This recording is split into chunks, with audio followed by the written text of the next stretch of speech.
of the Bazaar presents to you tonight the world's largest congregation of human oddities, living, breathing monstrosities.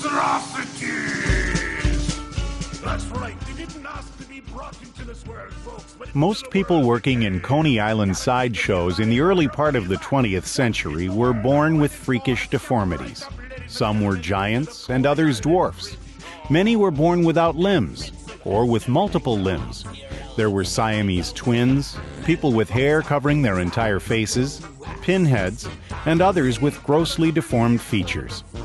The Dreamland Circus Side Show was created by Samuel Gumpertz after the original Coney Island-based Dreamland burned to the ground in 1911. He relocated the show to Surf Avenue, and over the years assembled an extraordinary exhibition of human oddities, characters such as Princess Leona, who stood only 34 inches high, Tony, the alligator skin boy, and Lionel, who was booked as half man and half lion. Gumpertz didn't have any trouble finding or enlisting freaks.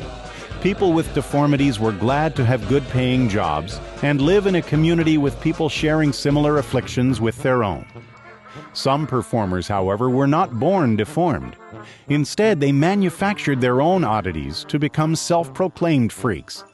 One such performer was Mortado, an immigrant who professed to having survived a crucifixion by savages. Most likely, this strange entrepreneur drilled holes in his hands and feet to establish his act. Mortado would sit in a specially rigged chair fitted with copper pipes that allowed jets of water to spout through the holes he had drilled. Sometimes he feigned having spikes driven into his hands and feet, while fake blood spurted from his wounds, simulating an on-stage crucifixion. On occasion, Mortado even reenacted the suffering of Christ on the cross. Mortado first appeared at the Dreamland in 1930 and initially wowed the audience, causing some women to faint. But his popularity dipped as sideshows became less popular and other entertainment replaced them. What happened to Mortado is a mystery, but today he remains immortalized in Ripley's Museum at Fisherman's Wharf, where a colorful fountain features a statue of him spouting water from his extremities. Coming soon, the death-defying Ben Dover. New York in the 1930s, paintings by George H. Rothacker, is a new series scheduled for completion in 2013. Stay tuned for more in the months ahead.